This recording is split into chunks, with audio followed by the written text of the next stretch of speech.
So let us now come to our first architecture for neural networks. This first architecture is called Perceptron, and we'll discuss that a little bit motivationally and also mathematically.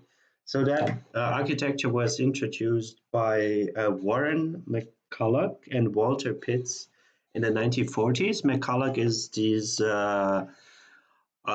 older guy on the left part here, and Pitts is the guy in the middle. So McCulloch was a physicist, and no, McCulloch was a psychologist, and Pitts was a mathematician. And they wanted to make a model of the human brain, and they came up with this architecture, which we will give the name Perceptron. And then in the 1958s or 1950s, 1960s, Frank Rosenblatt analyzed this architecture more mathematically. So now let's look into that architecture. So this architecture consists of input units. They are denoted by x1 to xn, and we have an extra input unit, which we could call xm plus 1, and it has it's fixed to some constant value. So x1 to xn are real numbers that could vary, but this extra input unit here has always a fixed value of 1. So these input units we also call input neurons. Now, when we have input units, we also need an output unit, and the output unit is called output neuron. It's denoted by this yellow circle here. So the inputs and the output are connected. They're connected by weights, W1 to Wn.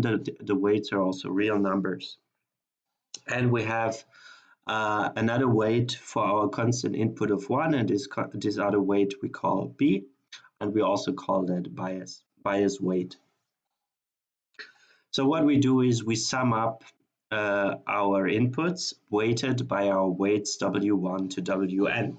So we take a sum, and we stay in the logic of this calculation by adding to this initial sum the value b, because b is just given by 1 multiplied by b. This gives the value b, so it would be the weight is b, and the input is 1. So adding this b here is totally conform with the logic of the calculation.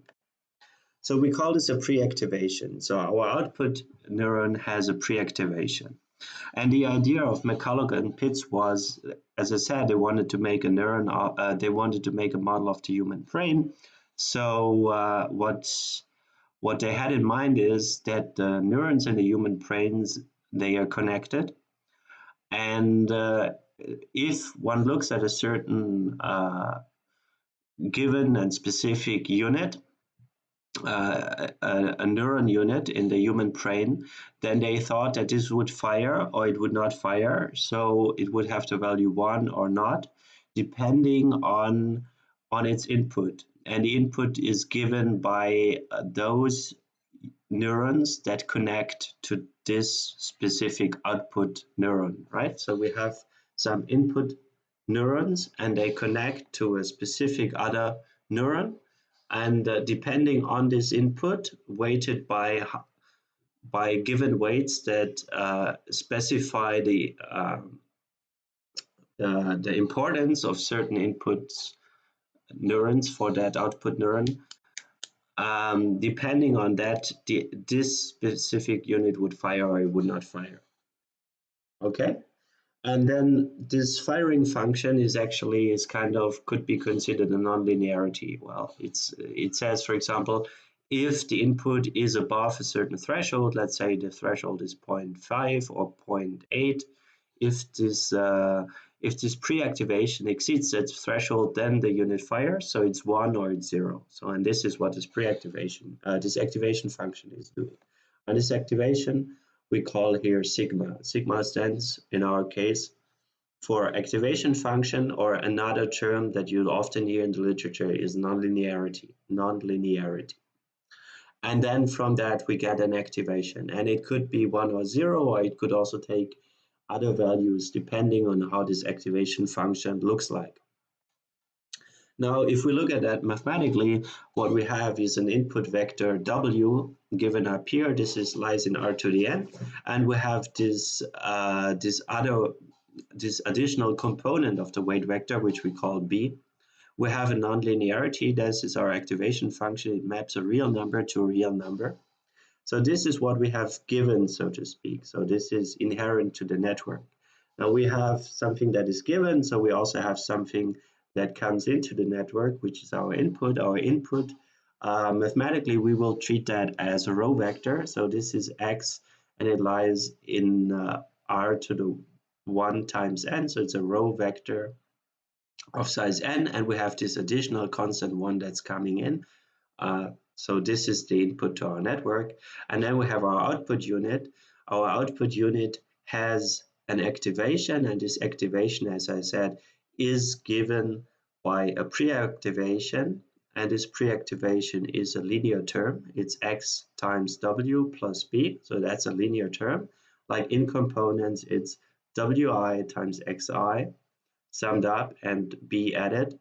And then on top of that linear term, we get a nonlinearity. So we have a linear term and a nonlinearity, which overall makes our network a mathematical function that is nonlinear. Yeah, and this, in terms of this dot here, this denotes a dot product. In German, Skalarprodukt. So if you see a bold dot, then this will denote a scalar product, a dot product, and the definition of a dot product is given here in terms of components. Now, for mathematical convenience, we can remove our B, our bias weight, remove that, and we also remove our constant input 1. I mean, this is just for mathematical ease. We're not changing anything. It's mathematically equivalent. We're just rewriting it so that it becomes more convenient. So we rewrite this B into our weight vector. So then our weight vector lies in R to the n plus 1. And we write, we put our constant 1 also in the input vector, and we think of our input vector as having an additional 1 in the last component. Now, this is our model. Now we can split up the model in different parts, and these different parts are by what is given up here, at least the weight vector. We can characterize that as a parameter vector. And this is something that we want to learn, that we want to adjust, and that we want to estimate. I mean, there are different terms or names for this operation that we want to apply it to this weight vector, but they all mean the same thing. We want to adjust our weight vector so that it solves a certain task, so that our network, our perceptron, solves a certain task particularly well. Yeah, for example, we want to navigate a robot, so we learn this weight vector so that it's doing the right thing, or we want to classify a text, whether it's positive or negative, so we adjust our weight vector of our neural network so that the neural network is solving the task as good as possible. And then there's something that we cannot adjust in any case or in any way, and this is our input. So the input comes from the real world. This is our data. And in practice, we differentiate between training and test data, but that's not so important here. So this is our data. It comes from the real world. We cannot change it. And then the mathematical function itself. So what are we doing? We take the input x, so that's coming from the real world, and we put a mathematical operation on top of that. And this mathematical operation is given by multiplying our x with the weight vector w and then putting the nonlinearity there. So this can be rewritten as a function fw that operates on the input x, and this fw we call our model. Yeah, this is our maybe statistical model, and it's parameterized by some vector w. In neural network terminology, we often call it w. A little bit outside of neural networks, that's often denoted as theta. The parameters are often denoted as theta. And this our model. Well, in terms of the perceptron, it's a very simple model, but there are also more complex mathematical models that we'll see later on when we have more elaborate and more complicated, more complex neural networks. Good. So now the question is, what about this strange bias unit? Why do we need that at all? So the basic idea of that is we increase the capacity of our statistical model. So what does that mean? That means if we have this additional one, we have one additional parameter, and this is this b. This is one additional parameter of our model. So we have this mathematical model fw. Fw is given here. And now this Fw, this has one additional parameter, namely B. B is inside W. So with this, our model is more, well, it is richer. So you have an additional parameter that you can tune. So you potentially you can solve more tasks with that. You can solve more complicated tasks. So this additional weight element B it's just given to make our model richer. But in the future, we'll mostly ignore that. So we'll have to think of we have to keep in mind that this is actually there, but we'll not explicitly mention it. Good. So now when we have defined our neural network, the perceptron. And we can call it a function from r to the n plus 1 to r that has a specific form, like it has a linear part x times w, and then it has a nonlinearity on top of that. So this is our mathematical model. And now we consider the w as the parameters which we want to optimize. That's what I already said. And what do we have in practice? So what we have in practice, we have data. So we already had, I already mentioned this x as our input data. So now we do not only have one input set, one input vector, but we have multiple input vectors, like different points in a space. Like this could be different images or different sentences or different documents that we want to classify. And associated with each xi, so with each input xi is also a label, and this label yi. In the simplest case, that would be a real number. So it could be a 1 or a 0. This 1 or 0 could mean, well, this image is a cat, and well, you could code cats with zeros and dogs with 1. So this could be a 0 could mean that's a cat, a 1 would mean that's a dog, or 0 could mean that's a negative sentence or document, or this is a positive sentence or document. So we have labels associated with that. And what we want to solve then is we want to choose our weight vector w, which lies in r to the n plus 1. We want to choose our weight vector such that we minimize the sum of square distances. So our network outputs something given the input xj. So we have the input xj, where j ranges from 1 to n. We have this input, we have our w given, and these two components together make our perceptron, which is given by this function f here, make it output some real number. And we want to minimize the distance to the true label. So this is our true label. So we want to set our w such a distance to the true label is minimized. And in this way, we hope that our neural network, our perceptron, learns the problem that we have to solve. I mean, the problem is, given an input point, label this input point. Given this image, tell us if this is a cat or a dog.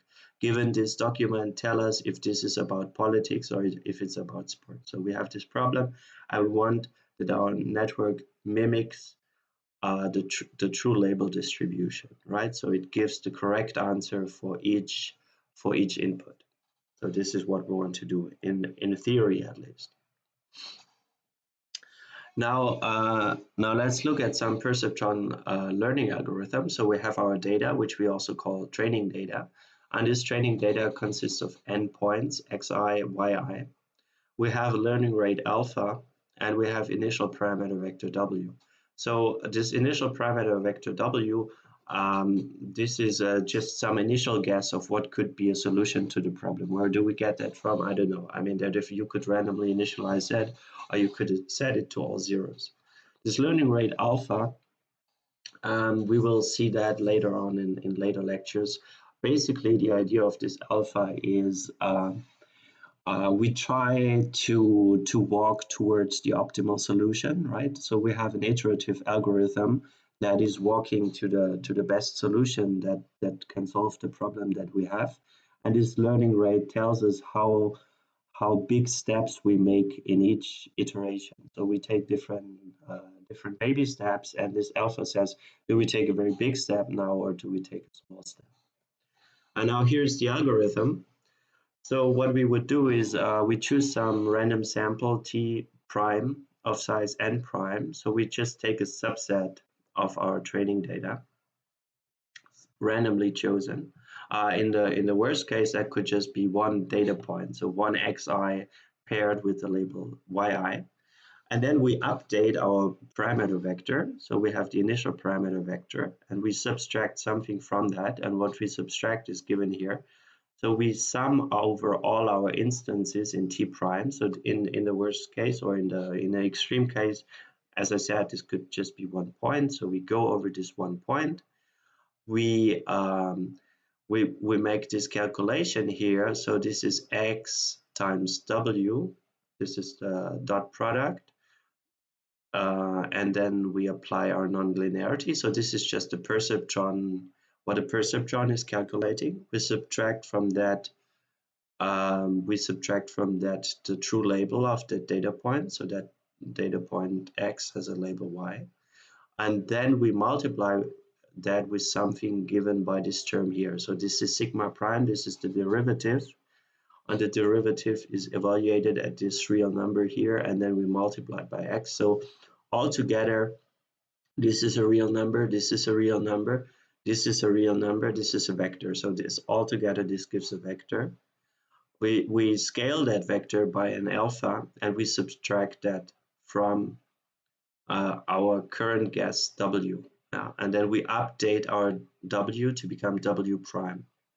So we update our weight vector using this equation here. And then we have a new weight vector, and we continue, we just continue to do the same operation. We do that again and again and again. And we do it as long as some stopping criterion is met. Maybe the stopping criterion is we're running out of lifetime, or the stopping criterion could be we just set it to iteration 100 because that's long enough, because that's 2 days of computing or something. Or it could be we did not improve, so maybe we have some notion of improvement, and we know that with our previous weight vector we had about the same performance as with our current, and then maybe we decide to stop, right? So this is a perceptron learning algorithm that you will also implement in the exercises. So how do we derive at this? So this is like, it's a little bit like optimization in school. So we take the first derivatives, which is also called gradient. We set that to 0. So this is, if you want to optimize a function, you take the gradient, you set that gradient to 0, and then you calculate the optimal solution. And except that in this case, and what is our function that we want to optimize? So this is the function that we want to optimize, right? So imagine we take the first derivative of that function, and then we set it to 0, and then we solve for our w. So now the difference is we're not in school, so we're not in dimension 1, but we're in dimension n, or maybe n plus 1. So we are in a multidimensional space. And also an exact solution does not exist in general. In school, maybe sometimes you can write down the exact solution, but here the exact solution does not exist in general. Instead, we look at this gradient, so we calculate the gradient or the derivative, and we plug it into a general optimization technique that we call gradient descent, right? So, and this gradient descent we will get to know in 2 lectures. And on top of that, we do it a little bit stochastically. So we randomize this whole process. So this is given by choose a random sample. So we do it randomly, and doing it randomly sometimes has like empirically that often this is an empirical fact, like empirical finding that this often leads to finding the good solution faster, or faster, or converging to the correct solution at all. So there may be different possible solutions that have different levels of goodness, and maybe to get to a very good solution, it is empirically seen often to work better if we have this randomization in the modeling process. And we'll see more on this in lectures 2 and especially also in lecture 3.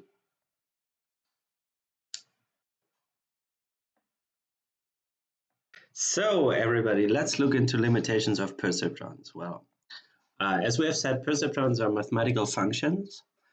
They map from R to the n plus 1 to R, and they have a specific form, namely it's a nonlinear function called sigma, put on top of a linear product that multiplies the input x with a weight vector w.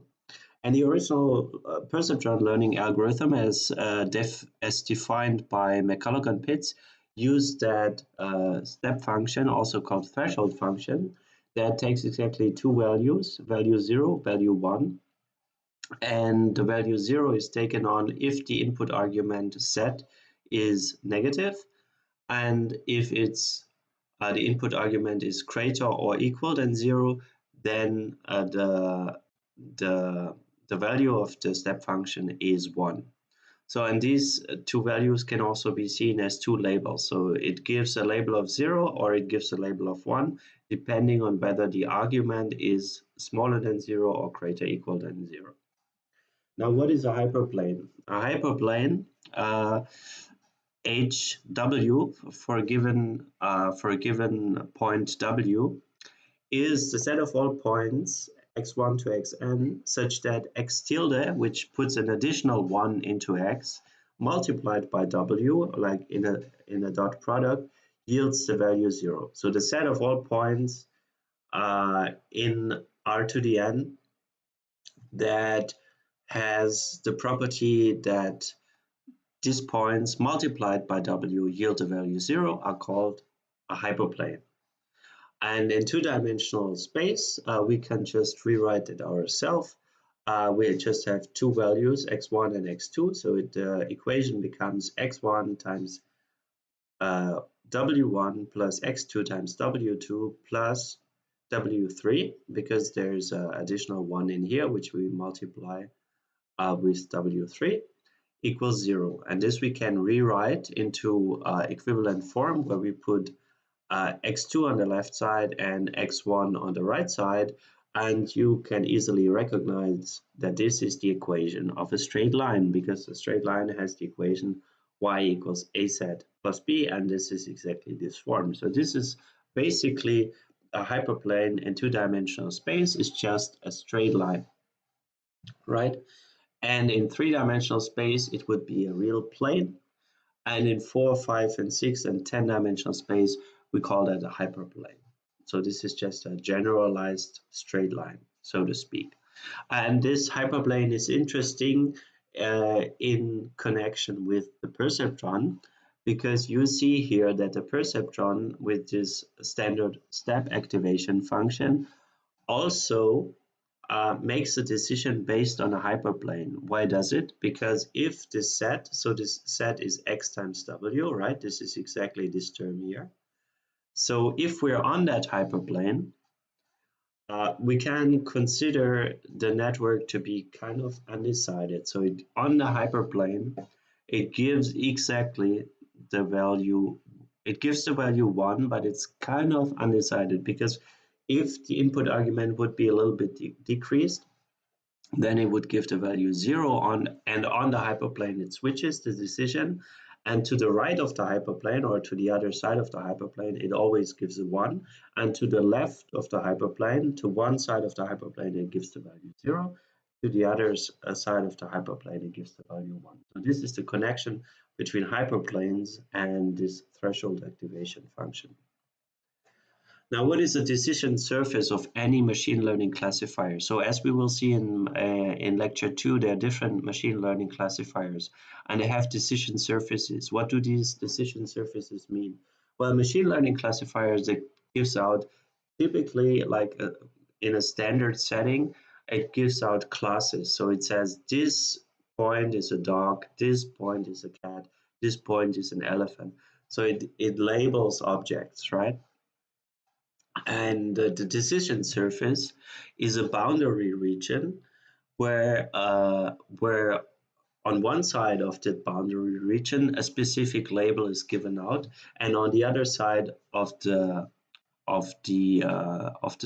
boundary region another label is given out. So in this example you see pluses and minuses. So this classifier would label pluses on this side of the boundary region and it would label minuses on the other side of the region.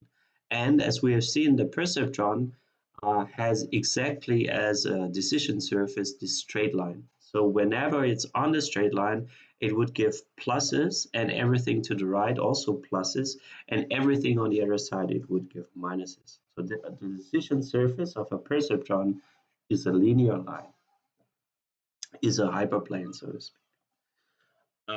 And then there's a theorem that says, and this goes back to Frank Rosenblatt, if the data is linearly separable, then the original perceptron learning algorithm converges after a finite amount of time and classifies all training data correctly.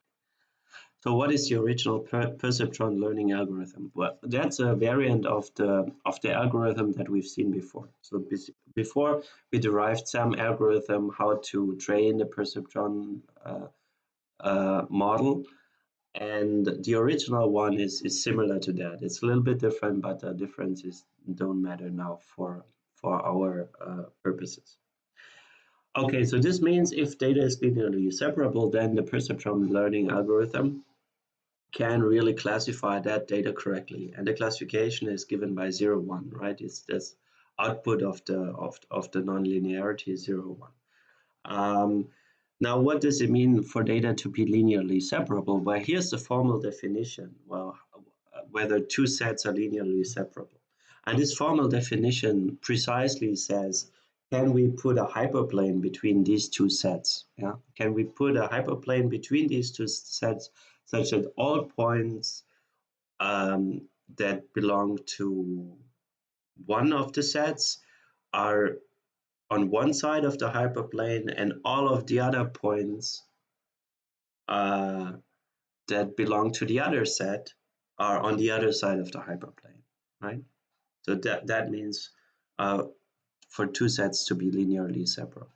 So let's make an example. Well, what is the OR problem? The OR problem, you can model the OR problem in terms of sets. So the OR problem could be considered as consisting of these two sets, x0 and x1.